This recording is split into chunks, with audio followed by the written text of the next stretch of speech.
Divine, the Doctor of Truth, of course. I say that with a pastor in the room. So if you think I had big ones before, you know I got them now.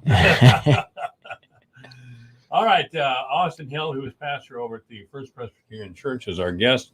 We're on StreamYard, by the way. Just go to my Facebook page at Michael Devine, or the radio station Facebook page at AM 1400 KVFD, and our website, yourfortdodge.com.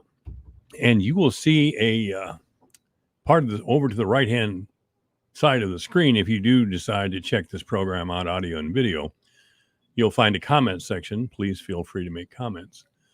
I don't care about obscenity on on StreamYard, but don't call me and give me any obscenity. But anyway, yeah. Also, I want to remind you that we're in the Blue Ribbon Pelham Waters studio. Blue Ribbon Pelham Waters is at 612 South 32nd Street here in Fort Dodge. You may contact Blue Ribbon Pelham Waters by calling 576-6481 or online at www.fdwater.com. You know the folks at Blue Ribbon Pelham Water. Yeah, I do. Brian Peterson and certainly his dad, Steve. Sure. They've been running that business for quite some time now. Yeah, and Steve had the Blue Ribbon business before that. Exactly. I mean, the beer business. Oh, yeah. He was in the beer business, not the Blue Ribbon Pelham Waters business. Yeah. I don't think he had water back then anyway. I'm thinking several years ago. I mean, Brian and Kim were just kids, and they're in their 40s now. Yeah, he switched. He kind of did the opposite of Jesus' first miracle. You know, Jesus turned water into wine, and he turned alcohol into water. Well, for him and for a lot of people like he and I, that's probably the best thing to do. Yeah, certainly. I think he has not looked back ever since he made that choice. No, he hasn't. No, I can tell you that. Neither did I. Yeah. A different choice, but anyway, let's not go there. Again, if you have a question or comment, go to StreamYard. There is a area where you can post a comment or a question, or we're always available at 955-1400. Of course, this last year and a half has been a strange and uncomfortable year for the entire country, really. Yeah. With COVID. Mm-hmm. Of course, I've talked about my problems with COVID several times, not in a self-pitying way, because I don't feel sorry for myself one bit. COVID is something that happens to people. Some people die, and I'm fortunate I wasn't one of them. But there's been a lot of changes. I think the COVID and the government's response to COVID has increased the already negative attitudes the two sides of the country have of each other. There's been a lot of bitterness. Things have gotten more and more polarized. Yes, they have. And even something like a public health crisis like COVID has become yet another battleground for people to take their sides. Well, I watched 60 Minutes a little bit last night on the Virginia governor's race. Now, in Virginia was a very red state for a long time. Richmond was the capital of the old Confederacy. It's changed quite a bit culturally, probably because people from Washington, D.C. live in Northern Virginia, and they're government workers, and they see things a lot different. But Terry McAuliffe is a former governor, and he was recorded at a debate saying, I don't think parents should tell the schools what to teach children. That has become a hot flashpoint. Believe me, it would be for me. Who the hell are you, you little shrimp? Yeah, it's pretty fascinating that all over the country now, in school districts and for city council races, things like mask mandates and curriculum and all of that. I mean, it's becoming kind of the new battleground for these larger political discussions, and it's trickling down into all of our smaller communities. And that's, I think, one of many of the things that have really changed for us as a culture here in the last year and a half. And that's why I was thinking it might be good for us to consider a little bit today. How has society changed since COVID has become a household word for us, for better or for ill? And I think this is one of the ways that we have changed, and that things have continued to get more politicized in every issue, and vaccines and the question that goes with that, and vaccine mandates too on top of that. Whereas I remember 20 years ago now. I'm dating myself to some degree, going off to college. And you had to demonstrate, you had to show a vaccination card to live in the dorms in college. And it was just, it was kind of like, okay, well, this is what I've got to do if I want to go away and live in a dorm. But now, I mean, anything along those lines, and it's a hotly contested thing these days. So we're just, in general, we're far more divided on just about every issue we can think of. Well, Joe Biden, or Free Brandon, as he has become known, Joe Biden has insisted that we're going to follow the science. Now, that in itself has been controversial. Sure. What he is he's never denied this, but what he means is interpreted by many as saying, don't bring me your faith and don't tell me you're going to answer to God first, because I'm in charge of this, baby peons. It's a typical swaggering, smug liberal thing. Well, it's I know best. I know best. Sort of a patronizing. And then Terry kind of McAuliffe comes along, who Joe Biden campaigned for last week. Terry McAuliffe comes around and says, well, I don't think parents should be telling the schools what to teach our children. They were actually talking about critical race theory, which a lot of people, including myself, seemed like a mean-spirited attempt to guilt white children. I have critical race theory books at home, and that's exactly what it is. It's a proposal by far left sociologists and nothing more. It's not fact. It's not real. It's a way to re-educate the public or indoctrinate our children in a way that I think many would be opposed to. But anyway, so the idea that the president of the United States, a significant portion of our population, would make a point out of saying we're following the science and repeat that over and over. And, don't give me your faith. Don't give me your God. Don't give me Christianity, because it does not apply here. That's very offensive to some. Is it offensive to you as a Christian minister? Well, I think the subtext there is that I have the corner on truth and you don't. Well, I do have the corner. Well, you're the doctor of truth. I'm the doctor of truth. And if anything, what we've been seeing in the last couple of years is that every one of us feels like we've got the corner on truth. And because of the internet, everyone can pull up whatever their website is. It supports their way of thinking. That's right. And that doesn't give me a whole lot of hope for the future.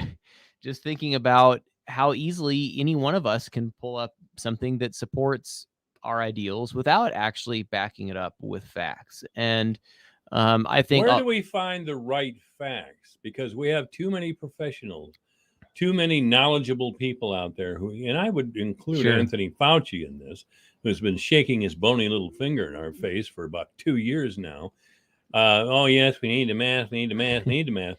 What is your progress there, doctor, and the rest of you noble ones? Well, I think the hard thing is that even in the quote hard sciences, we don't always get everything right. But there are things that we do know, and this is where it's hard. Like, I'll pick some low hanging fruit. I don't believe the Earth is flat, and I feel like we could pretty clearly and easily look at the science and figure that out through my experience, even just in flying airplanes. All it takes is one airplane flight, and you can look at a lot of principles that demonstrate that the Earth is round and not flat. Certainly.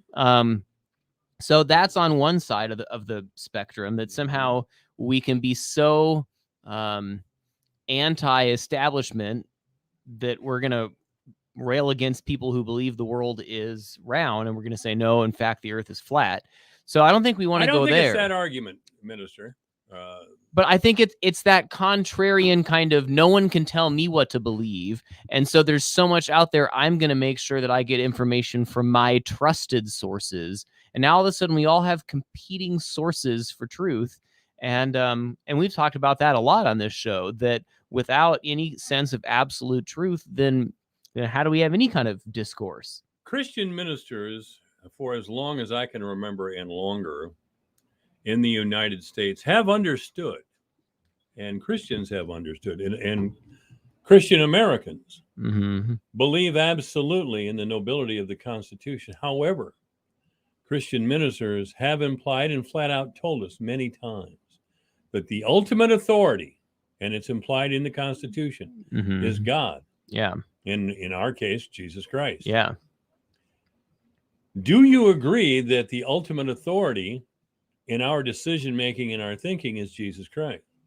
I believe that Jesus should be the ultimate authority. Now, I think what's happened societally at least in my lifetime, is that politics has gone upstream of religion. So now our political views are impacting our religious views as opposed to the other way around. And we have more of that kind of tribalism and those ideologies that then impact our understanding of faith. I mean, that's how you can have all these different political stripes all within the church. And I mean, really, we can make the Bible kind of say whatever we want it to say so that it aligns with our... That's not the question I'm asking you. Okay. The question I'm asking you is Jesus Christ the ultimate authority Yes. in our lives? Yeah. So he should be. He should be? Well, I'm just saying we often don't live as if that's the case. That's right. Yeah. But I always kind of understood that. Okay, there's laws, man-made laws. Fine, I'm okay. If I see a stop sign, I'm not going to blow through it. Sure. I'm going to pay my taxes. I'm going to do all these things. But don't tell me what to do with my children. Don't tell me that. If you want to give me some information, terrific. I will then decide after studying the information what I think is right. Not some goofy governor of Virginia or the Democratic Party or Joe Biden or anybody else who waves science in our faces and says, you're wrong, you boob, you have faith. By the way, Joe Biden is as much as a Catholic as I'm a member of the Church of the Inner Light Shining Through your left ear. Which a lot of Democrats, they belong to that church. The Church of the Inner Light Shining Through your left ear. I understand dope is the sacrament. Well, I mean, yes, at the end of the day, as parents, we need to have responsibility over the education that our kids are having. I think too many parents abdicate that responsibility and a lot do. Kind of just assume that whatever the schools are teaching is good enough. And we used to think that way. Yeah. And for example, I was the kid growing up in my biology class when I was, say, 14 and 15, who was speaking out against evolution and saying, no, the world was created in 6 days, literally, as it says in the Bible, and not over millions of years.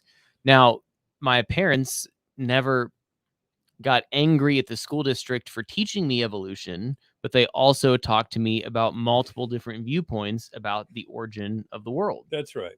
And so they were actively involved in my education. They didn't pull me out of the public schools. They didn't tell the people who chose the curriculum that they had to have the same standards and worldviews that they did.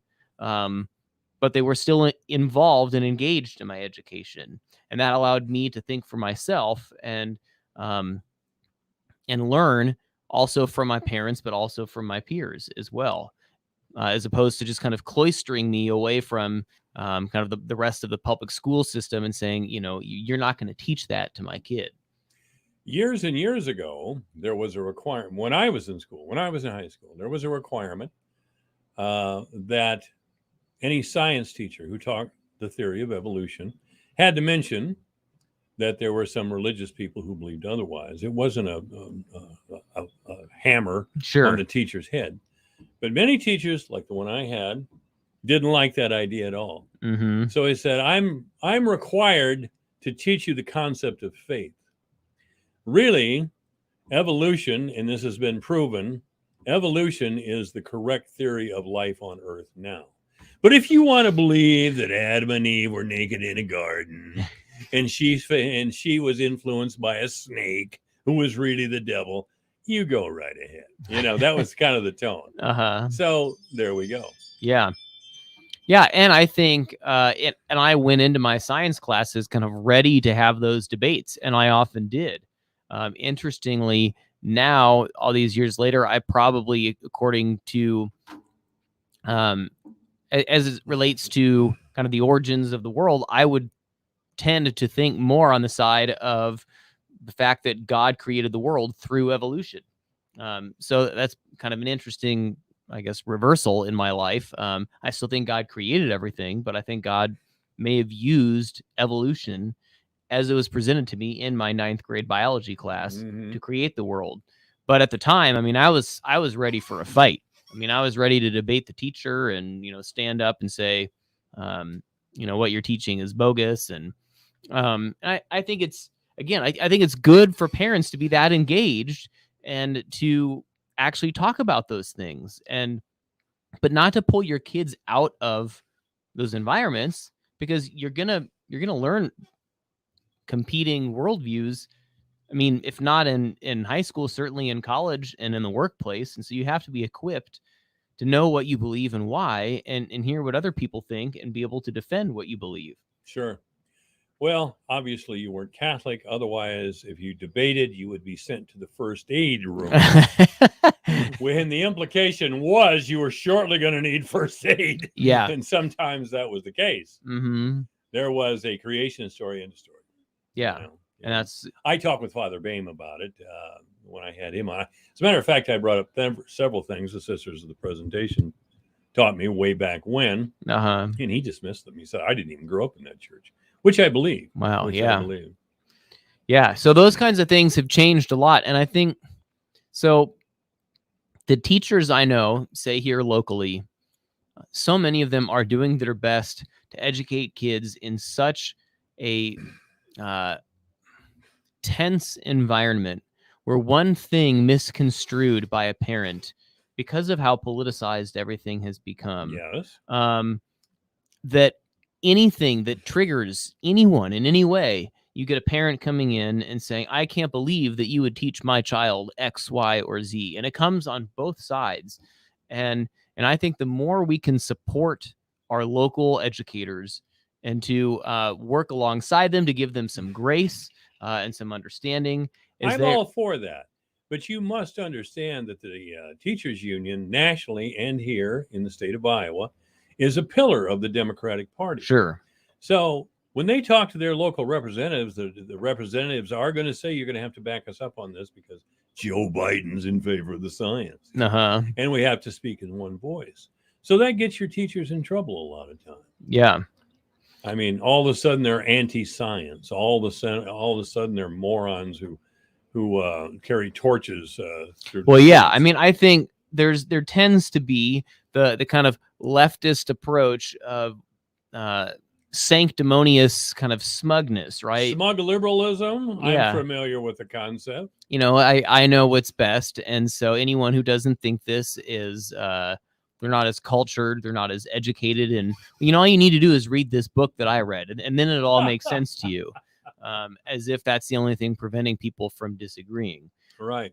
So, I mean, that's a real challenge. And I think, and maybe we can go a little bit more this way in the next segment too, but what was so hard about COVID and all of this is that for so long, we weren't even interacting with one another across a table. It was just online, or it was just via Zoom. And we didn't even have the opportunity to actually work through any of these differences. We just have our talking points that we tweet about, and we, rip each other a new one on Twitter, and we don't actually find any way to come together or to learn from one another. And how can you on Twitter when you only got 140 characters? I mean, we find it's hard enough even with 40 minutes, to really talk through an issue, let alone 140 characters. Well, Twitter and Facebook have both just become insult. I mean, it's juvenile. Well, yeah, I admit, especially on Facebook, I've been pretty juvenile myself. I mean, it's a fascinating venue if you think about it. I mean, imagine in real life in a room, say there's a party and people are in different tables, and everyone who enters the room, upon entering the room, just yells into the room what their opinion about the big issue of the day is. And that's essentially what Twitter and Facebook is on the news feed. There's no context. People just come in and they just spout off their opinion, and you have to hear it and then respond to it. But things never happen that way in person. No. It's just nothing even close to reality. Absolutely not. Well, I think the churches make a mistake. And I talked with one of your predecessors, David Feldman. And he and I were always falling into a discussion on why church attendance has fallen off, why there are so many non-believers now. And I told my opinion to Pastor Feldman, which he kind of agreed with, that the church has never taken a stand. And this is a time for ministers, Christian ministers of all kind, Protestant, Catholic, whatever, to come up and say, you know, the ultimate authority as an American and as a Christian is still Jesus Christ. Don't confuse yourself, Joe Biden, with the ultimate authority in our lives, because you're not. But really, it seems, and we've made reference to the smug white liberal, that means power-driven liberal, and I've talked about it for 13 years on this microphone. What they want is power. They want to bring us to heel. They want us subservient, and God gets in the way, and fascists 100 years ago knew that. Yeah. Why do you think they banned church in the Soviet Union or China or any of those places? Well, and I wonder what's more dangerous, being overtly opposed to religious faith or colonizing it and using it for your own advancement, as I think both of our political parties have done. Oh, absolutely. That's why we should recognize the Christ as the ultimate authority, if you're a Christian person, as the ultimate authority, because these people come and go and they change their spots. I mean, I remember Joe Biden from back in the 70s. I thought he was kind of a sleazy East Coast guy. And it turns out I was right. Anyway, Pastor Austin Hill, the First Presbyterian Church, is here. We'll be back. Michael Devine at AM 1400 KVFD, banging Monday through Friday from 2 to 5. All right. We are broadcasting from the Blue Ribbon Pelham Waters studio. Blue Ribbon Pelham Waters is at 612 South 32nd Street in Port Dodge. You may contact Blue Ribbon Pelham Waters by calling 576-6481 or online at www.fdy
Stimulating talk radio. That's right.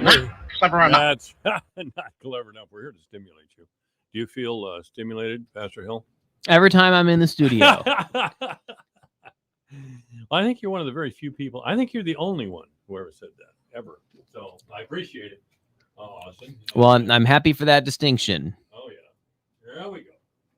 And if that's not completely the truth, I understand you're doing it as a Christian charity, so I appreciate that. But you are the doctor of truth, I am so the I would doctor of think truth. you'd be able to parse that out if it were if I were telling the truth or not. No, I've been thinking a lot about this conversation about how society has been changing in the last 18 months, and there are some days where it kind of depresses me, and there are other days where it gives me hope.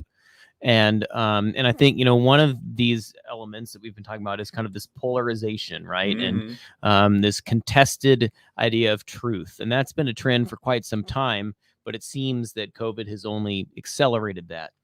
I think another trend that we're seeing is the ongoing decrease of in-person involvement in just about anything, not just the church, but service organizations and people shopping and big box retail. I mean, all of those things, those are all changes that are happening that industries that we don't really have a good handle on what to do about that. And the church, I think, is a part of that.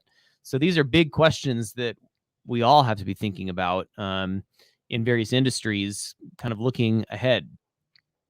Well, about 10 years ago, or probably more, 15 years ago, there was a great book out called Bowling Alone. Now, in the 1950s and 60s, bowling leagues and bowling alleys were a big thing in the United States. We had 3 bowling alleys and 3 roller skating rinks in Fort Dodge. Now we're down to one bowling alley and no roller skating rinks. But I understand times change. But the idea is that everybody looked forward to their bowling night. In the little town that I grew up in Algona, there was a different group every single night at the local bowling alley, league play, and the place was packed every single night. Every single night. There were some good bowlers up there. I'm sure. Julie, my girlfriend after all these years, her dad was a great bowler, and he was a very successful man and a very wealthy man. But some of the guys he worked with punched the clock. Yeah. I mean, I shouldn't say worked with, but bowled with, punched the clock. Or they were farmers. They were all kinds of people. Yeah. And they all mingled and had a couple of drinks and smoked cigarettes like fiends and bowled. And it was a very communal thing. And it was a lot of fun, and it brought the town together. Yeah, I think service clubs did the same thing. Service clubs did the same thing. I was asked to speak at the Kiwanis Club a few months ago. Now, the first time Max Landis took me to a Kiwanis Club meeting, there were 40 to 50 people in the room or more. There were 12 people at this one. Yeah. And I think there used to be 3 Kiwanis Clubs. I think they're down to 1 now. Yeah. Which is unfortunate. I don't know why that happened, especially when it comes to service clubs. I think Terry Menke killed him, actually. He's been a big deal in Sertoma for a long time. Well, I mean, those trends have been there in churches in a lot of ways, too. And I don't think we can entirely blame it on things like Netflix. But I'm sure streaming and just the proliferation of the internet has certainly made a difference. Frankly, I'm surprised we still have a movie theater here in town. I love that we do. I absolutely love it. But I don't know how we do financially, how we continue to support it. I'm glad, though, that we're able to. And my concern is that when everything is online, it's all algorithm based. So all of these various websites that are selling our information, they are designed to create or craft this experience that is tailored specifically just for us, because some computer algorithm is figuring out our likes and dislikes and or what's going to get us engaged to keep us on that website for longer so that we can be advertised to more. And so we're losing those places like the bowling alley where there's this cross-pollination that happens in a real way, where we actually get to know people who are different from us. And so instead, all we do, it just further cements this polarization. that we just go in our different groups, and then we still, rail against the other side, so to speak. And there are some real benefits. I mean, don't get me wrong. I love that I don't have to watch commercials on cable television to watch my favorite movie anymore. Yeah. I mean, that's wonderful. I'm not saying I should go back to, VCRs and rewinding and, all that kind of stuff. But yet at the same time, I think it's important for us to ask the question, what is lost when everything becomes streaming and everything is on demand right to me all the time? The political parties are not going to provide leadership in this area. The Democrats can bark all they want about it. Yeah. We're so concerned that the national conversation has degenerated to this level. It must be those guys' fault. Exactly. We're blameless. Never mind how insane they went when Donald Trump was actually in office. Mm-hmm. Well, yeah, and I think in a lot of ways we have placed our hope or our trust in political parties because that's kind of an easy team to identify with, and tribalism feels good for all of us, right? I mean, it feels great to have some certainty and to know that I'm a part of a tribe. And I think the challenge for the church is the more we say you need to come back, you need to be a part of the church. I mean, that's kind of like the shopping mall saying, "Hey, stop using Amazon," and that that ship has just sailed, right? Yeah. I've been reading. So what we've identified the problem. Yeah. I'm sorry. I should turn on my microphone. Yeah. We've identified the problem. What can be the church's response? That's the $1 million question, right? I think we have to discover that together. I think it's somewhat of a both and. I think a phrase that I've seen in some of the blogs I read is this idea that clicks lead to bricks. And what that means is that, at least thinking about commerce, the stores that have figured out how to have a useful online presence have also survived having still an ongoing physical presence, as opposed to stores that have been kind of behind the times on the internet and said, no, people still just have to come inside our building. A lot of those stores have gone out of business. I have a theory. The government's crusade against smoking has been partially responsible. There was nothing like getting together after work for a couple of drinks and about a half a dozen cigarettes and discuss the long day. Well, you can't smoke anywhere anymore. Yeah.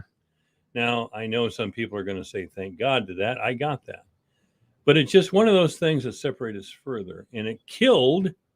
I mean, there was a great blues bar in Des Moines that closed up when they passed the anti-smoking law because smoking was integral to listening to the blues, which I can attest it was. Yeah. Smoking, having a drink, and listening to the blues, you can't separate one from the other.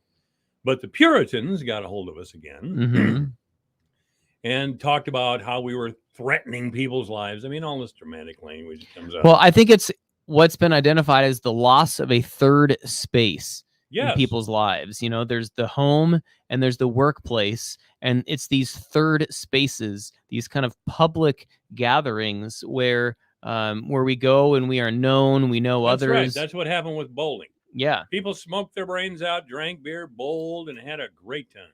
Or, they would go to church and they'd serve on a committee and they'd do a church softball league and their kids would be in programs. I mean, fill in the blank. Whereas now we go to work, or actually now we don't even have to do that. We just Zoom to work. So we don't ever have to leave our house.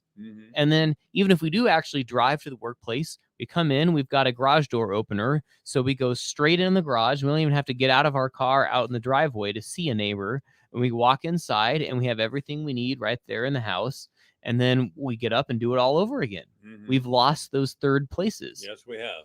And then I think to some degree, one of the successes of things like youth sports is that as much as it runs families ragged when their kids are over involved, it's at least in some way, shape, or form a third space for people. It might not be a third space by choice because it's often a bunch of family that are, watching their kids somewhere complaining because it's their fifth night in a row they've been out or something like that. But at least there in the bleachers, they get a little bit of that third space. So there is something to be said about that. I think the larger question, though, is what kinds of third spaces can we provide that not only are just giving us that neutral space, but also are really accomplishing things for our society? And I think hopefully that's where things like church can have a countercultural impact, where not only is it a place for us to get together, but hopefully we're doing some good as we do it. Do you have services other than Sunday morning?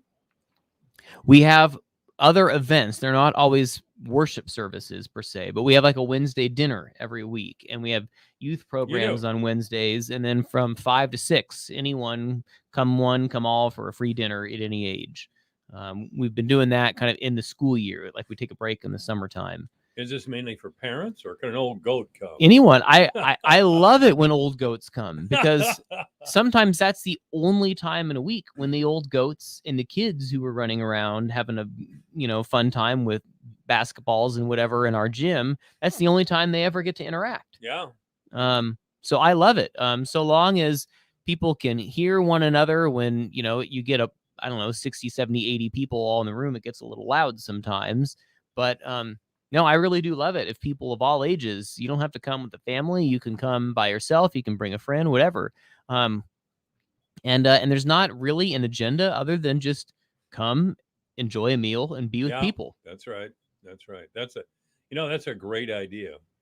I know the Catholic Church has tried. They have a mass every day, I believe, at 7 in the morning, and then they have one Saturday evening, and maybe even Sunday evening. I'm not sure on that. What I'm saying is the Catholic Church was, you went to hell faster than one of those high-speed trains in Japan if you didn't show up for Mass every Sunday. Mm-hmm. And a lot of older Catholics were completely freaked out when the church said it's okay to have Mass on Saturday. Yeah. And now they have it through the week. All sorts of different options. Also, that's what I'm trying to say. In an attempt to get people to come to church, they've made themselves more available, and it sounds like the Presbyterian Church has as well, and that's wonderful. Yeah, because I know the Presbyterians don't have the same attitude about showing up for Sunday service. If you show up through the week sometime, we're cool. Yeah, exactly. Well, and I think that's been one of the hard shifts for Protestants, for these mainline denominational churches like Presbyterians, Lutherans, Methodists. Since we don't have kind of that old school Catholic guilt, from before the Second Vatican Council, there's been less and less of a motivating factor to get people to show up. It's like, well, you mean I've been saved by grace through faith? Great, let's go golfing. Well, there was also a period in the 80s where there were some of the most wacko church leaders on television. I would think of Jimmy Swaggart. Sure. Of course, he got caught with his pants down. Jim and Tammy Baker. Mm-hmm. Wow. Yeah. Tammy died, unfortunately. And the king of them all, Oral Roberts, who for a while was telling people that his hand felt stimulated and warm with a spiritual feeling, his right hand. So he was selling hand towels after he had put his hand on them for $15 a piece. Oh, man. Because God had instructed him that if he didn't find another $1 million for a building with his name on it, he was going to be called home. And God had given him this mighty instrument, Oral's right hand, to put on towels to raise the money for a building. He should have read, I think it's Matthew 5, where Jesus says, if your right hand causes you to sin, you should cut it off. Cut it off, yeah. Well, on Saturday Night Live around that time, Dan Aykroyd and Jane Curtin were on Weekend Update, and I remember Jane Curtin saying, "This just in, Oral Roberts has changed his name to Oral Sex." But that was, you can't take those people seriously. Mm-hmm. Jim and Tammy had a gold-plated, air-conditioned doghouse, for God's sake. Yeah. You don't have one of those, do you? No, not yet. Okay, good. Maybe a couple of years. I'm still saving for it. And, of course, the disgraceful conduct that the Catholic Church engaged in, covering up pedophile priests in their midst. Yeah. And by the way, that continues. I was just going to say that continues to be ongoing, unfortunately. I think none of those things have helped. I think the internet is here to stay. There's no putting the genie back in the bottle. So things have changed. They're continuing to change. But I think we in the church have to continue to be asking this question of what does it mean for us to faithfully live Christ's calling in these ever-changing circumstances? And I don't think it means just doing things the same way we've always done them. But I also don't think it means we just cave to whatever the newest cultural trend is. That's the challenge then, is being culturally relevant while also not compromising on our beliefs. Mm-hmm. Well, I will tell you, most of the good things I've done in my life, and I've done some pretty bad things, but most of the good things that I've done in my life is just asking what God would do.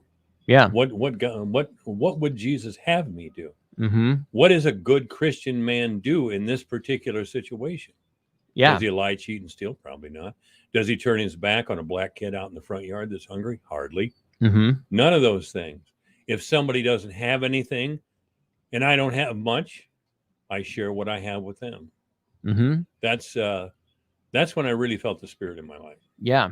And I would hope that we within the church are able to help invite people to see what Jesus would have them do in a day-to-day basis in those everyday situations. Mm-hmm. That hopefully as we get together, we can help identify what is Jesus calling us to do at this time in our lives, in our society, or in our larger context. So, what are we called to do when we have this sort of divisiveness in our country?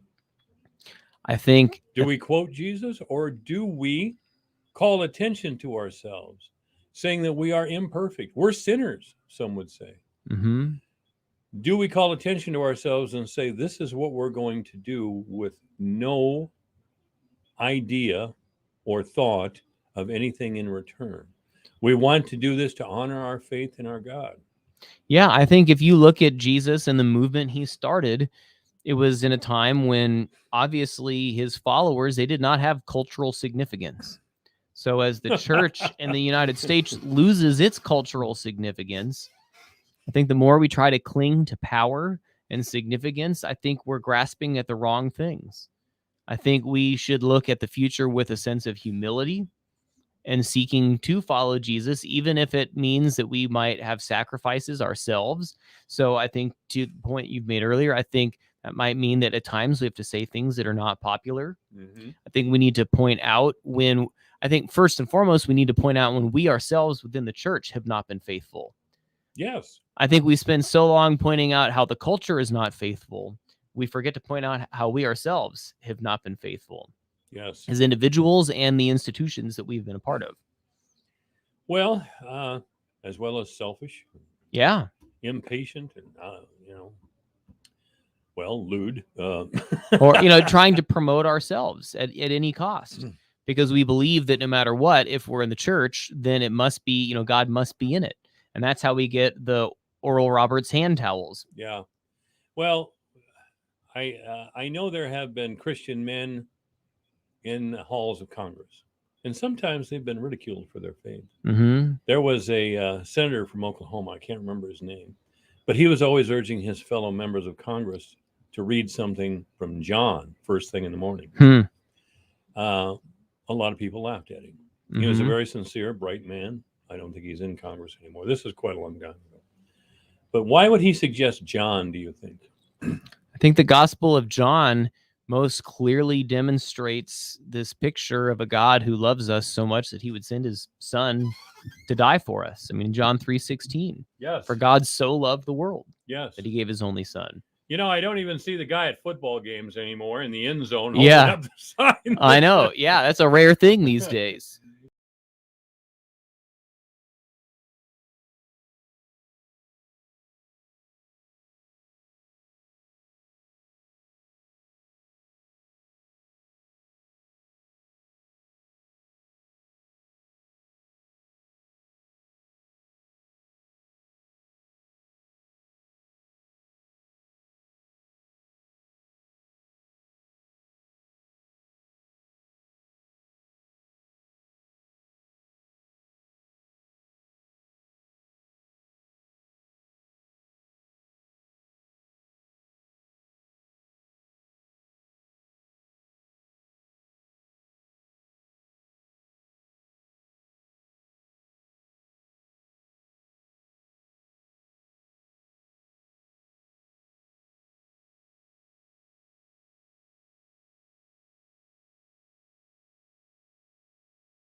71, 58.47.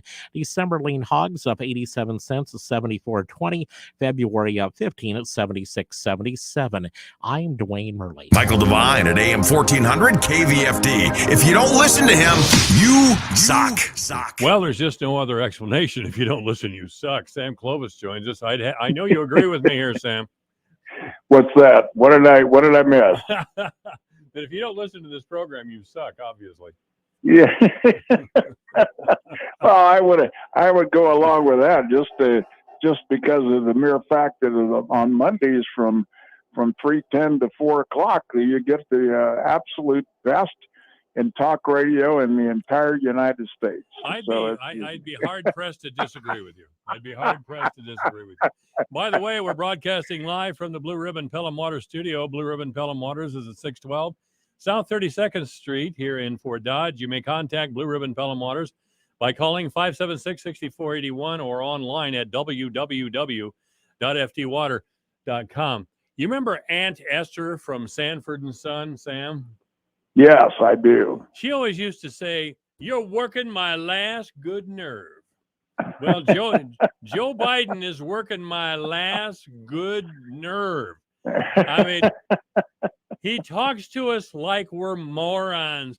Guess what, people? We've got it paid for. Why aren't you supporting it, you idiots? I mean, God. Well, I think it goes to the heart of the entire culture. Culture, and also to the progressive movement in America. If you will look and pay attention, you will say, if you the caricature or the stereotype, and one probably shouldn't stereotype, but the stereotype is that you have the elitist progressive that moves their half-rimmed glasses down their nose, and then they look over the top of them from an elevated desk and down on the rest of the people. And here's why. And the reason is because they are sure of their motives. They are sure of their tactics. And the problem is that they don't work and we don't like them. So they don't know how to react to that. And that is what you're seeing right now, this idiotic. I do not know. I do not understand. I cannot comprehend. I've said this many times on this program. I cannot get my head around how a progressive thinks. It is impossible for any person with intellect or logic to think the way a progressive does. So therefore, you have to sit there and analyze what they're trying to do. And everything they try to do goes against common sense. And it goes against, frankly, about everything that this country stands for. And it is beyond me. And then they're surprised. They're surprised we don't like their ideas. They're surprised that their ideas don't work. They're surprised every time they roll something out. And this is why they react the way they do. Joe Biden is a punk. He is a jive punk from Delaware who is absolutely he couldn't hold a job. So that's why he got into politics. And we see this, and you've talked about the Peter Principle many times. We are seeing it in every phase of government at the national level for sure. And I'm not so sure we don't see a lot of it at the state level as well. Oh, that's for sure. Well, liberals, not Biden. Biden's in it for the money. He's a money guy all the way, and he always has been a money guy. Yep. If you look at his family, no, I'm not talking about that useless kid of his, but if you look at his brother and his relatives, they all got fat from being around their relative Joe Biden. You bet. They have for years, and they still are on the public trough. Oh yeah. They still are. But mainly it's the utopian thinking of your average Democrat who's not a genius. Sometimes they hold professional positions, and sometimes they work overnight at Walmart. I mean, those seem to be the loudest.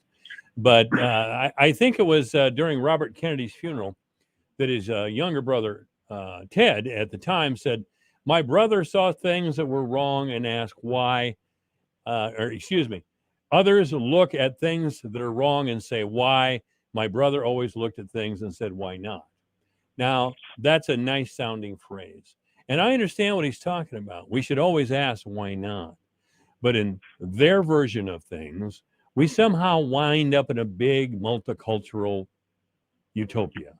And we don't. But it's not utopia. It's not utopia.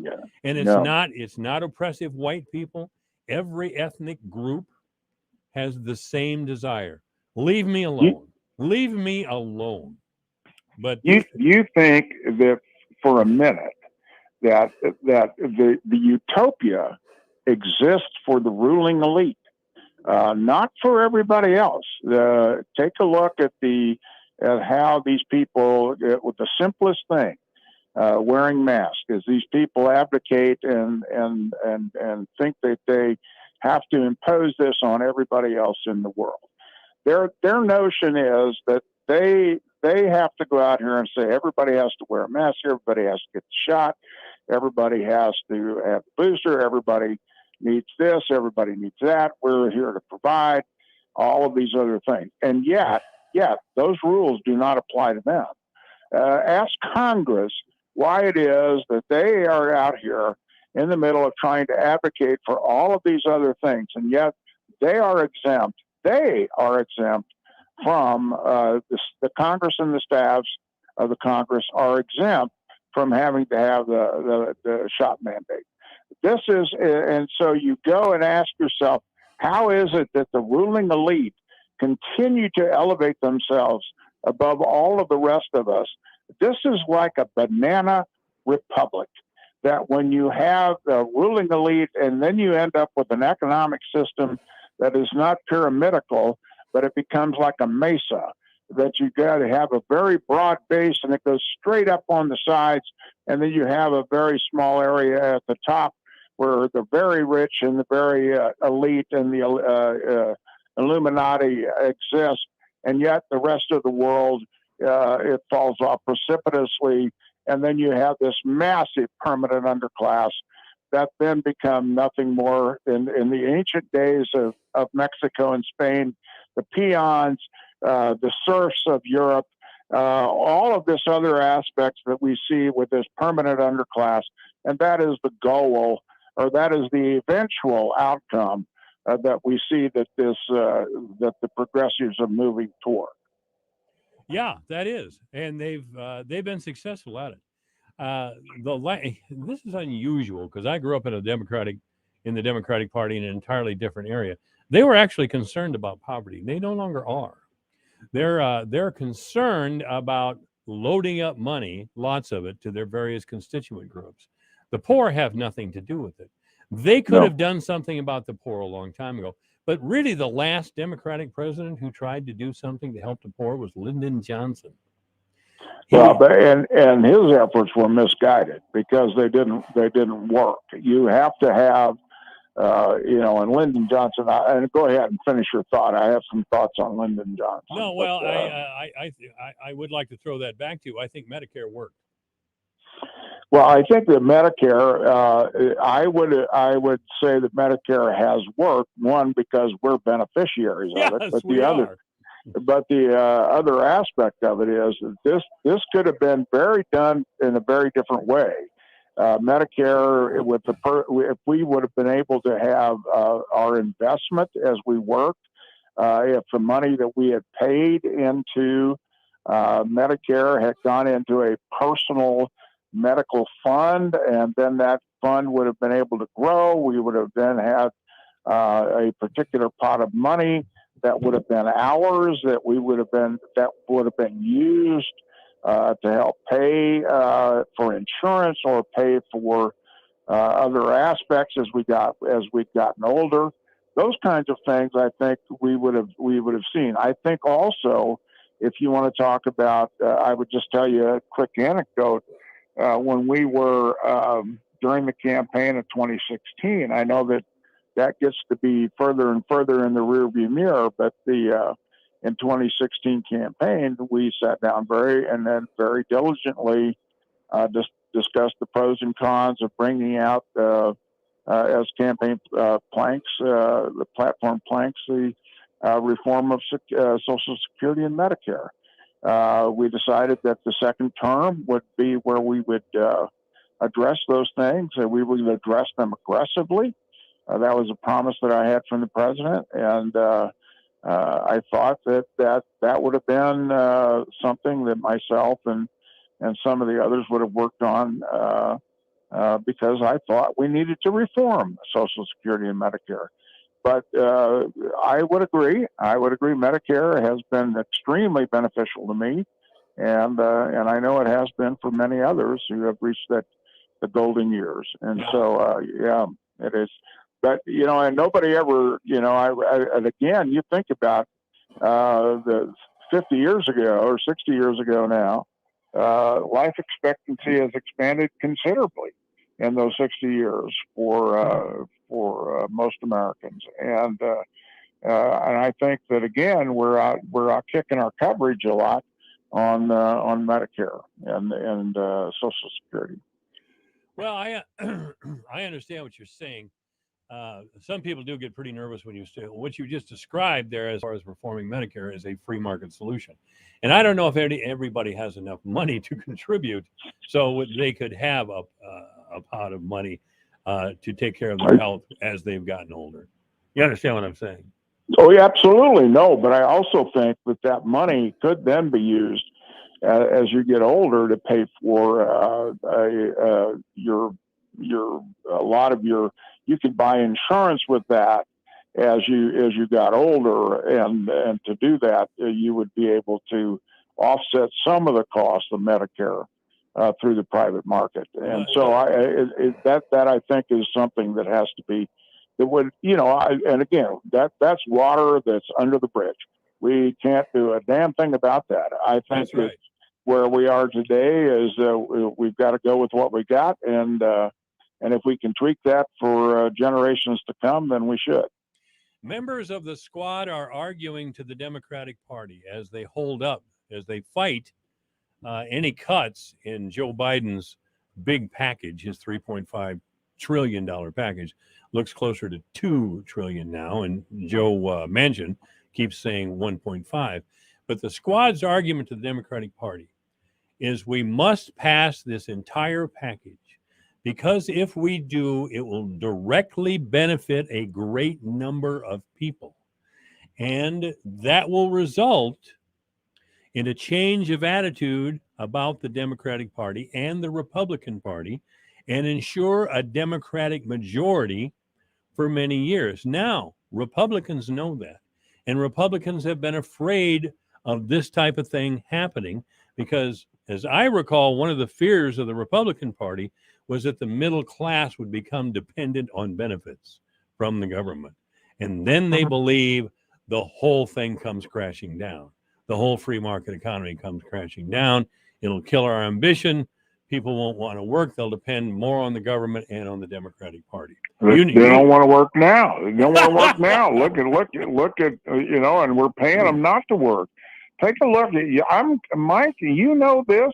Fort Dodge is no different than Sioux Falls, which is no different than Chicago, or Albuquerque, or New York City.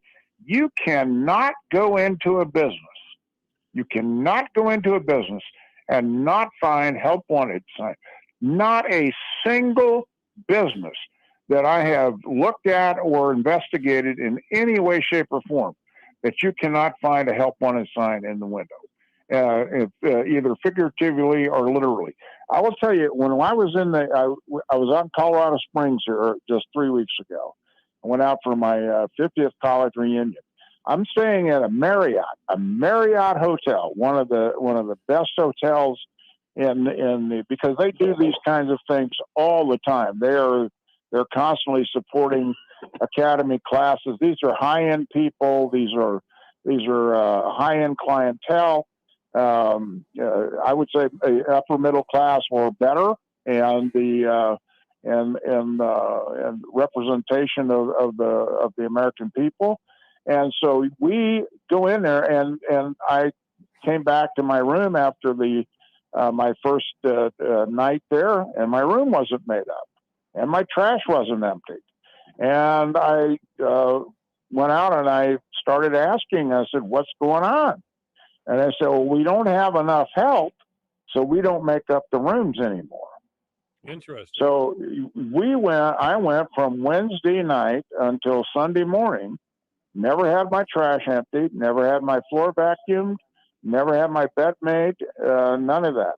And it was fascinating. It's fascinating to me that there is so little help available in places. We here at the facility where I work, we have we get we have a common dining area here, and we have meals 3 times a day, and there is not enough service help, and so we end up having dinner. We eat buffet style and on our evening meal, which is when most of the people come down to eat.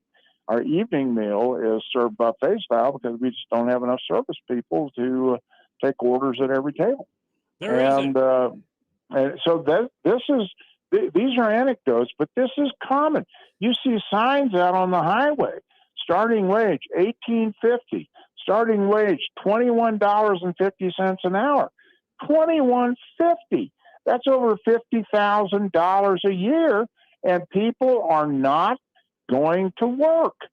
And you sit and ask yourself, what is it going to take to get people off of the sidelines and get them to go to work? And maybe I'm naive. Maybe $50,000 a year isn't enough for people to go to work. Or maybe, and if they're making more not working than working, then maybe I missed the boat here a few years ago, and maybe I should be the one not working and trying to figure out how to get those benefits. Well, because I just can't think of anything like that. Yeah, if they're paying $21 an hour, I might quit the radio station and become a maid, or whatever you want to call it. But I am going to play devil's advocate for you with you just for just a moment. Those who say that people are not returning to work have noticed what you have, that wages have gone up. And they tell us this is a good thing. Finally, people can work a job like being a maid or a cook or something and be self-sufficient. Now, we should all be willing to pay a little bit more to the Marriott Hotel, with the understanding that the Marriott Hotel is going to pay its employees more to keep them. And that's a good thing. Do you think that's a good thing? I think if wages have gone up, I think that it's never a bad thing if wages have gone up. And I think that the issue is that sometimes that your margins are, if they're close, then you have to make a determination on how to make your operations more efficient, or you have to bring in technology, or you have to figure out ways to be more alert. Maybe there are other things that you have to do to do things. You think for a minute, we've argued, not you and I, but I mean, people have argued over the issue of having, well, we've got to find a way to legalize these people who are in the country illegally because they're the ones that are doing the work and all these other things. And I said, well, if you raise the wages, other people will come and do those jobs, and perhaps we won't have to have an illegal workforce in this country. And I don't have any problem with that. If I have to pay a little bit, because I'll guarantee you, if there was a way that you could go out and do things technologically, you think about farm help. I've just talked to dear friends of mine in Ames today, not far from you, actually, and talking about the fact that they cannot find people to help them and they pay an extraordinary amount of money to people to come and help them on their farm. Mm-hmm. I know this for a fact. And so the issue that comes up, though, is why can we not find that labor to come out there if we pay a high enough price for that? because innovation takes over. You think about the fact of how many people it took to milk cows. Now that we have automation, we have dairies that go out there and you can get by with a labor force that's extremely small. Think about why we put the bales in big round rolls and we have one person can go out and do an entire field of hay by themselves. It used to take 3 or 4 people to go out there and work a field of hay all the time. So think in combining.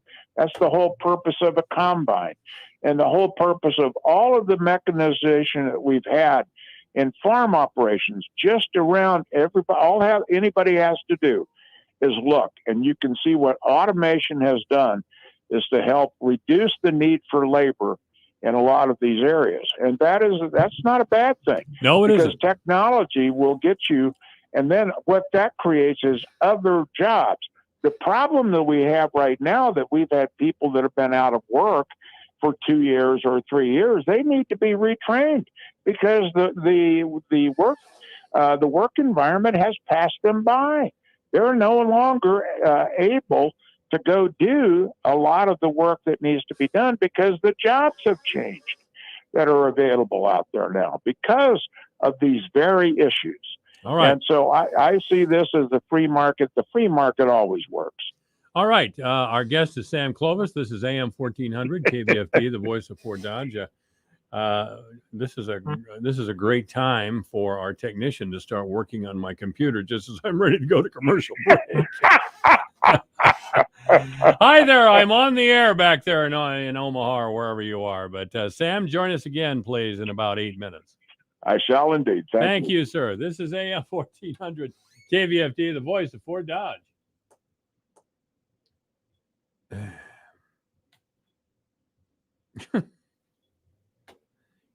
on.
with deliberate intent is trying to destroy the free market economy and destroy the very legacy and history of this country, or he's allowing people to do it. I don't think he's aware of anything he's doing.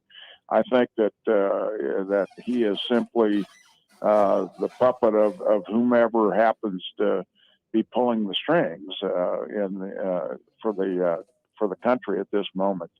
And again, I don't think if you think about where we are with Janet Yellen, who is Secretary of the Treasury, and she was the former head of the Federal Reserve Board, and it is stunning that they would come up with some of their harebrained ideas about taxation. I mean, how do you go about taxing unrealized capital gains, which is unrealized income? I mean, how do you go about taxing that? I mean, I guess they have a scheme to do it. The issue is that the IRS they want to probe down to anybody that has bank transactions and accounts of over $600. Well, my word, that's almost every single American would be, if they have a bank account, at some point or another, probably will have $600 in the bank, and that will trigger the ability of the IRS to go in and know all of that data. And so, to me, that's a form of surveillance that's beyond the pale. The notion that they go to the large, like to Facebook and to Twitter and to Verizon and to T-Mobile and to all of these others, and the government asks and gets the information about accounts from people from these large organizations that are essentially public utilities. And yet, so the American people don't realize, I don't think they have any sense in total of the erosion of liberties that we have had in this country in my lifetime. It is stunning to me. It is alarming, and it is one of the most dangerous things that I think exists, is this centralization of power in the national government. It really is. Yeah, federalism really bothers liberals. It really does. It drove really Hillary does. Clinton crazy. Yeah. Hillary Clinton was always talking about, we can't have this patchwork laws all over the country. Let's get one standard. Well, come on, Hillary. What does that mean? That means we're going to have a large centralized government. That's a very thing we fight against. Large centralized government. We would like to rule ourselves. That's the promise of freedom. That's the promise of the United States of America. My God, that's what we have a city government for, a county government for, a state government, so that we can determine our own fate and not be influenced by what happens in California or New York City. They can run their show as far as we're concerned, but don't mess with us. We won't mess with you, and don't mess with us, because it just annoys the hell out of us. Yeah, I think most Americans, and I really do believe this. I believe most Americans would like to have government be the least consequential aspect of their lives. I think most Americans would really like, if they had a full appreciation for how deep government digs into their liberty. In the Bible, it talks about the thorn in the side all the time, and that is what government has become, is a monumental thorn in the side. And that is, how do you eliminate that? Well, you eliminate by going back to the fundamental aspects of, that all God ever asked the Israelites to do was to follow his commandments. That's all he ever asked them to do. And every time they got away from that life became thorny. Yeah. And so that is, the issue that I think the parallels are very strong here. I look at the Constitution to be every bit as sacred in a secular sense as the Bible is in the sectarian sense. And so I think that is the reverence. If you lose your way, go back to the fundamentals. If you've lost your way, go back to the basics. When you're a football player or a baseball player and you are not winning and you're doing, guess what the coaches do? You go back to learning how to block and tackle. You go back to learning how to field the ball and to run the bases and to pay attention and be situationally aware of what's going on. You go back to fundamentals. There is not an issue in the world that if we went back to the fundamentals in our Constitution, it would fix a lot of things. And I really do believe that. One, Congress would have to step up and do their job. That to me is one of the biggest failings of our national government, is the failure of Congress to do its job. They get into things they shouldn't, and they don't do the things they should.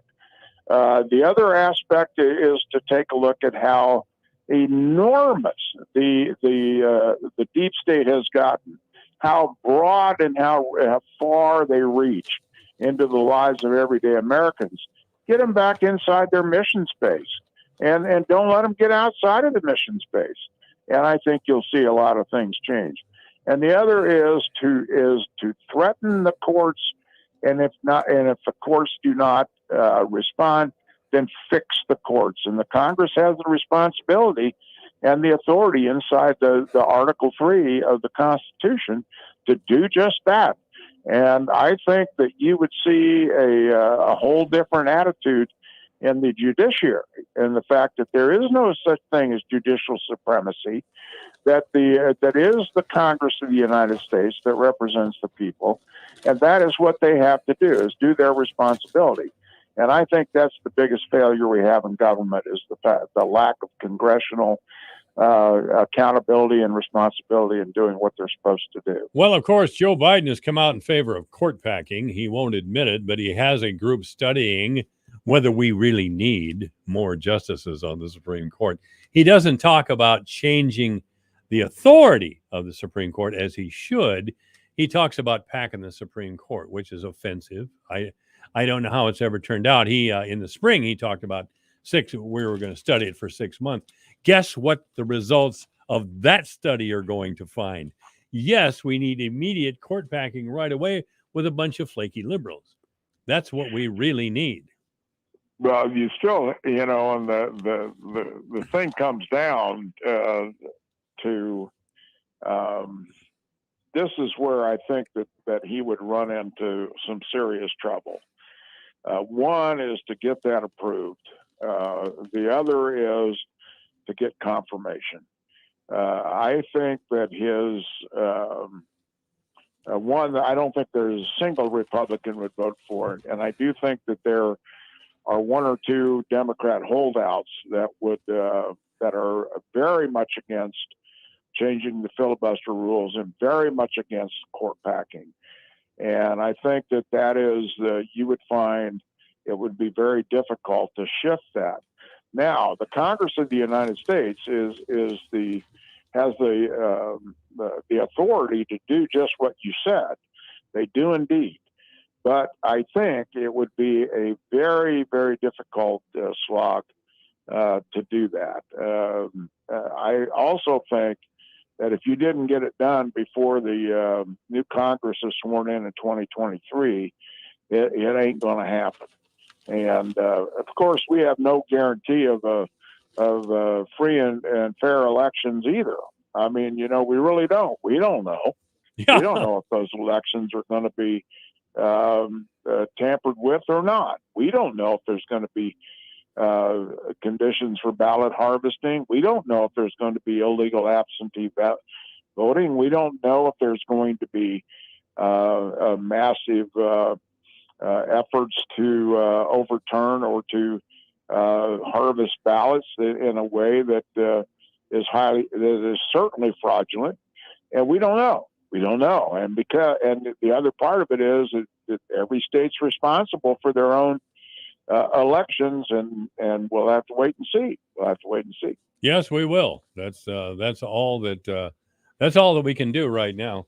But something has to be done about the Supreme Court. I've been talking about this for the 13 years I've had this program, well before the Varnum decision or any of those smug, sanctimonious decisions that came our way before the Varnum decision. But there have been a lot of overbearing, I have the science on my side, on nonsense decisions made up by gay rights activists on the Supreme Court.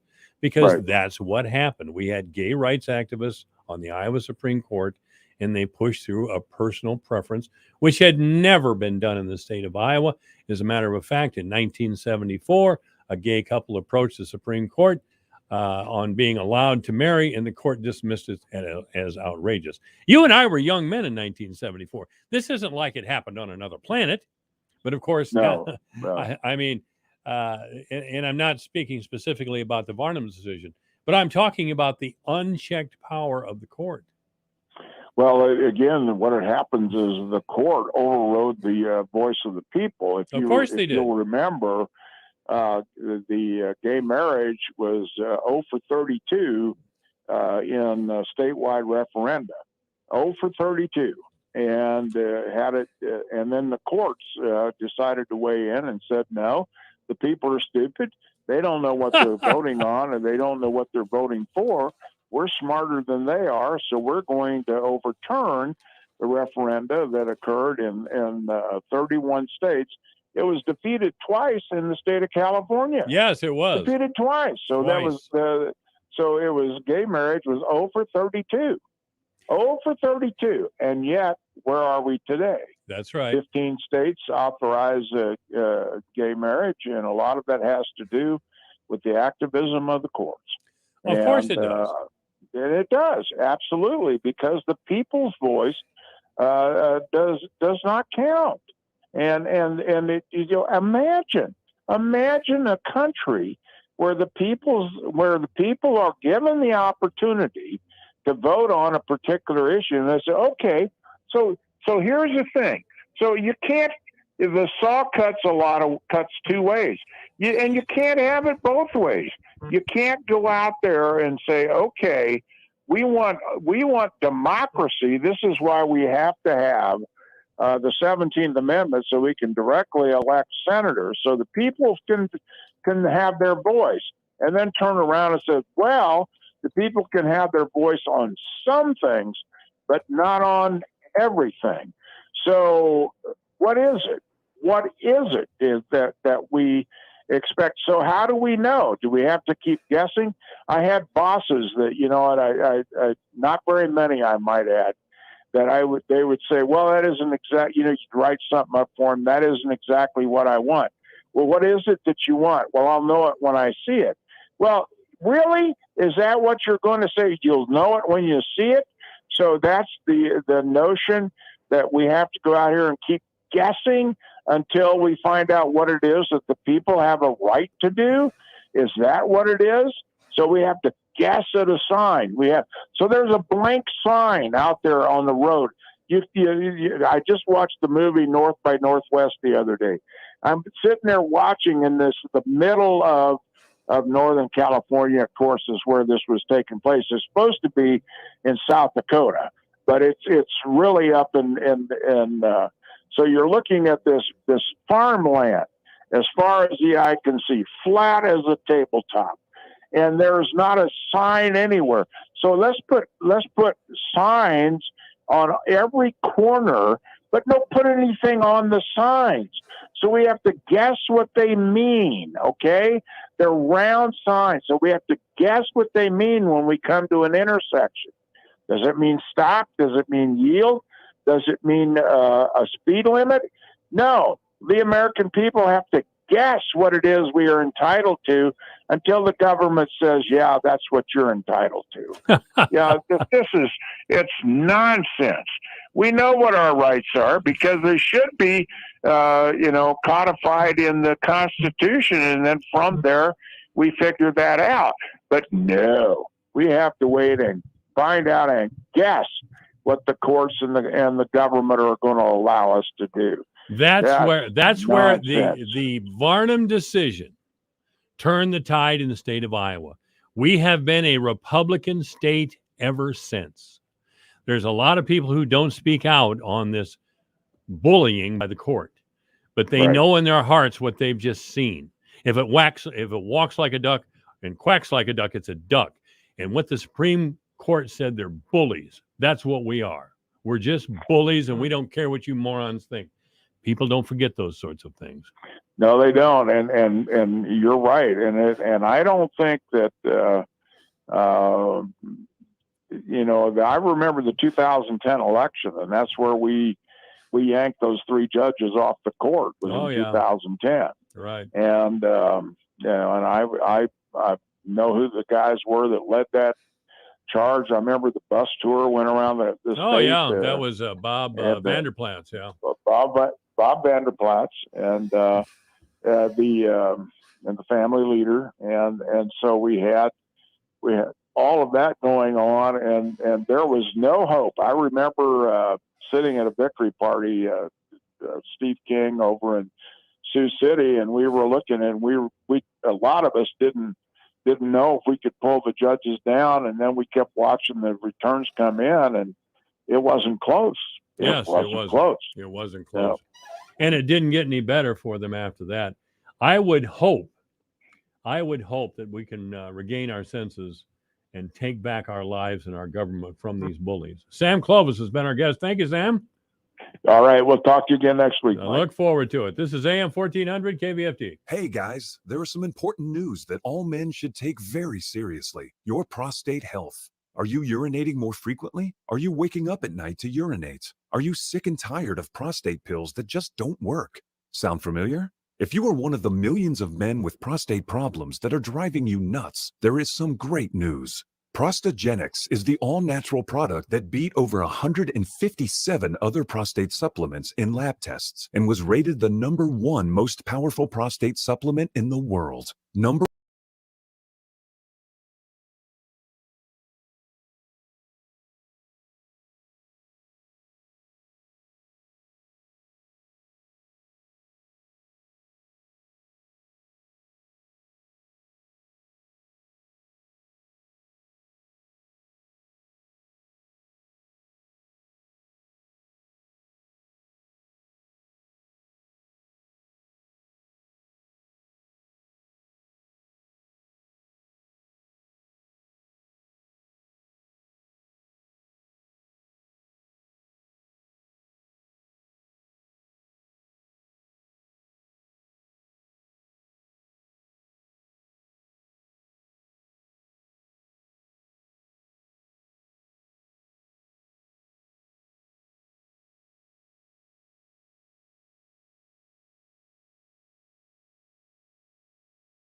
So, of course, what I would comment on is that you and I both know that when we parse or pick, some might even say cherry pick, certain things that are being said, I'm familiar with that quote that I don't think parents should tell teachers what to teach their children. In one sense, you have to understand that. If you take it at face value, you say, has that guy stepped off a ledge? I mean, is he even here? That's one approach to it. The other approach to it is to look and see what he may have meant by that based upon other things that he's had to say. And so it's like this. If I had a parent who was teaching my child, or if I as a parent am teaching my child, the world is flat. And you know that from your own perception, because you can look outside and you can see that the world comes to an end on the horizon. You just have to get to the actual horizon to step off the end of the world. Do we want teachers saying, maybe the earth is round? I think we'd all agree that we really, I'm guessing that your experience and my experience and the experience of your listenership is by and large pretty much the same thing. And that is, we had pretty good teachers who really cared about us when we were going through school. Oh, yes, I think we had so. we had that aberrant teacher that we all remember that smacked our hands with a ruler, okay? Oh, yeah. But you and I know by and large that those nuns gave up their lives for us to teach us, okay? So the idea that teachers have a role in not only educating our children, but because they are in the area of education, don't you think they kind of have a role to help the parents along in getting the best possible education for their children, Mike? Of course they do. I'm not talking about helping parents because, again, we're talking a cooperative relationship with the teachers and the parents, which is certainly the way it should be. But you know what a hostile political atmosphere we have now. The teachers' unions are solidly in the Democratic Party camp. I'm sure they're being influenced by Democratic partisans to take certain positions, even in the classroom, which is wrong. Which like what? They're bringing like what? They're bringing politics into the school. They are teaching, in some cases, or want to teach critical race theory. They are let's take these things one at a time. All okay? right. Yeah. I don't think a teacher has any business injecting politics into the classroom. Mm-hmm. And I mean politics with a small p, Mm-hmm. He said, she said, they did, they didn't. That type of stuff, I don't think has any place in the classroom. Next, we move to what you're saying about critical race theory. Mm-hmm. Well, you and I both know, because we've looked at this from the very beginning when it started, the only place critical race theory was ever taught in America, and still is today, is in a few law schools around the country. I understand You that. you never had it in high school or college, and I didn't either. And it isn't today. None of my kids had it. So this whole idea about critical race theory, Mike, quite frankly, is a red herring, and it's just not truthful. It's just not truthful. Now, if you back off of that and you talk about critical race theory, let me ask you a question. You and I both know, and most of our listeners know, that the 14th Amendment to the Constitution of the United States essentially made all federal laws applicable to the states, okay? Mm-hmm. So that when we freed the slaves and we have equal education and we have no discrimination based upon race, sex, religion, whatnot. Those laws at the federal level get applied to the states, the 14th Amendment. So let me ask a question, and then I'll give you the quick answer. When did South Carolina recognize the 14th Amendment to the Constitution, which was passed right after the Civil War? Now, the short answer to that is 2014, Mike. Yeah, they're diehards. They're diehards out there.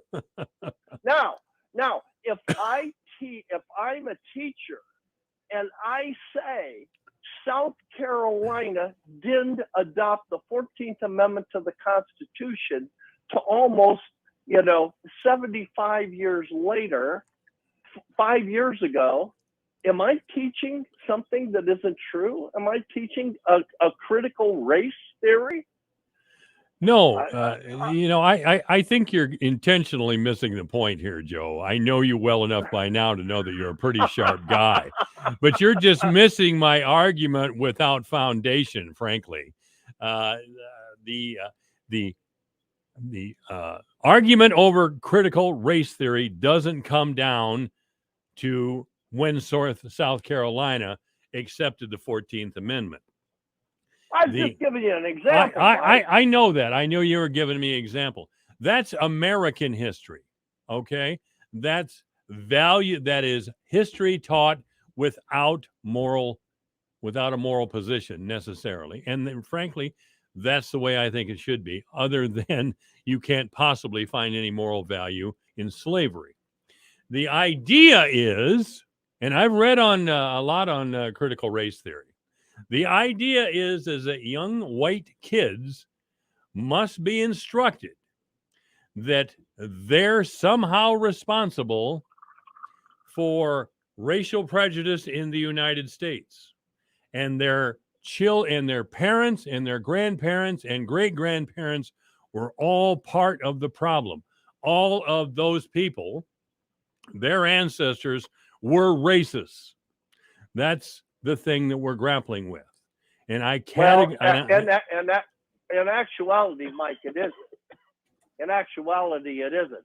That's what a particular element in our society would like you to believe that is going on in the school. Now, come on, don't play lawyer with me here. Tell me where it's happening. Tell me where it's happening. It sure isn't happening in the public school in Fort Dodge. It certainly isn't happening at St. Edmunds. Where else is it happening that you and I would have immediate access to it, that our students are being instructed that they are responsible and their parents are responsible for the bigotry and bias that's going on in this country? Joe, it isn't happening. You know darn well that it has been proposed in our state and around the country. So far, the effort has failed, for the most part, with the exception of far left states like California and New York, where white guilt is embedded in the curriculum. No, but, and Mike, I hear what you're saying. Yeah, okay. And I don't dispute that you are actually saying what some believe. What I am saying to you is that the basis of that belief is not accurate. That's all I'm saying. In my judgment, just as when you say to me, hey, Joe, in my judgment, I think this is what they're doing in New York and California. So you and I have an issue that we dispute. So the thing that logic would tell us to do is, let's go to the evidence. Let's go to the evidence, Joseph. Yes, let's do that. And where would we go for that? We would go to a number of sources in other states in our country to see what has been proposed in those other states. I would say we reviewed the proposals for critical race theory in our own state to see if they're valid, if what I'm saying or what you're saying is valid. And I'll tell you, Joe, you give me 10 minutes to research this, and I'll have several stories in the state of Iowa where school boards have proposed critical race theory. Okay, so let's try, because we don't have the time to Google it and to prepare arguments. No, So we're on the air. Let's try and discern this together. All right. Okay, let's just try and use logic and to discern together where we're going.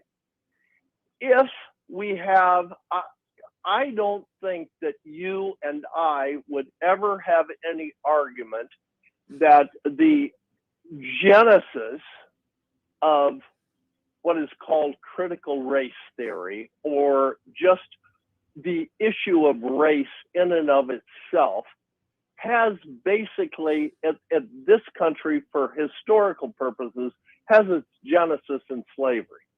Would you agree with that? Oh, sure. Okay. So then at least we have a foundation to begin, and to say that the problems which we are heir to today has at least its beginning or its foundation in the idea of slavery. So therefore, we extrapolate and we move through to see what happened in this country and how we metamorphosized out of slavery. And without trying to be too coy, we see that this kind of South Carolina completed the process in part 5 years ago, 6 years ago. It is never easy to tell somebody that the way that we have viewed a particular thing is wrong and that it defies logic. Let me give you a perfect example. I'm ready for this. Catholic Church.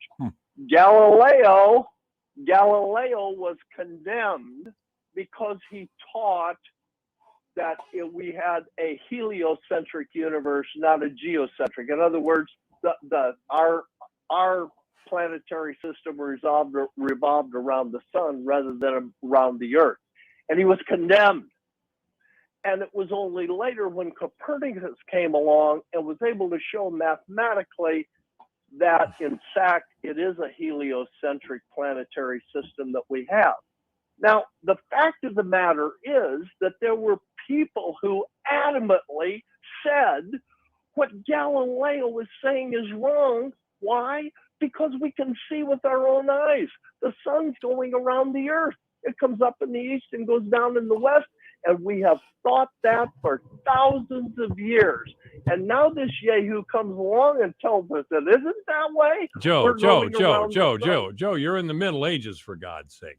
I don't know how you got from critical race theory in Iowa in the year 2021 to Galileo and Copernicus, but that was a hell of a leap. I congratulate you. You're now, wait a minute. You are comparing the Flat Earth Society with those who are opposed to critical race theory. Is that what you're doing? No. Well, what are you saying? Not for a second. What I'm saying is that I gave that by way of example, where something that was thought to be for thousands of years was shown to be in error. People hated it. Well, because it challenged their beliefs that they had held near and dear to themselves. And my problem with critical race theory and this whole idea that the country is going on is that we can't discuss it at low decibel rates, and that when people find beliefs are being challenged that they may hold something to be true that isn't true, they become angry. That's human nature. But we have to try and step out of that, Mike. And I know you believe this. I do believe that. I'm wondering again how forcing our children to be taught a concept like critical race theory, which was a political document to start with by a bunch of sociologists in the 70s who were unhappy about racial progress in our country. They thought this would move along the cause of racial progress. They were wrong. And I know they have taught it in law schools, some law schools, probably not Notre Dame's, but you're do you believe that, do you believe in the truth of critical race theory? What I believe is that there are examples, and we can see them right here in Iowa, where because of a person's race or ethnicity, if they commit a crime that is identical in all respects to the crime that you or I commit, they are going to be treated more harshly in the system than you or I. That, my friend, is a fact. And the reason, what critical race theory tries to get to is, why does that disparity of treatment exist? Is that a question that's fair and worth asking? That's not the answer to the question, Joe. Joe, I have talked on this program for 13 years about the disparity in sentencing when it comes to racial groups. About 10 years ago, we had a spat. Let me finish. About 10 years ago, we had a spat of middle-aged white women who were either working as for large companies where they handle the company's money, or a city or a county, and they embezzled thousands and thousands of dollars. In one case, $350,000. And I railed, and that woman, by the way, got probation. She never saw the inside of a jail cell. Around that time, some kid got caught, 19-year-old black kid, got caught with a pocket full of rocks, crack rocks, or maybe over 5 or 6, and he was looking at 10 years in the penitentiary. I think he did go to the prison. I know all about that. Critical race theory is not the solution to that problem. No, I didn't say that it was. And I hope we're not going to run out of time here, because we've already run out of time, Joe. We've already run out of time. Well, let's come back. All right. Well, we'll come back. Joe Coleman's our guest. Yeah, come back in about 8 or 9 minutes, will you, Joe? All right. Thank you very much. This is AM 1400 KVFT. Orthopedic specialist physicians have been practicing in the Fort Dodge area for over 26 years. Our goal is always to provide the highest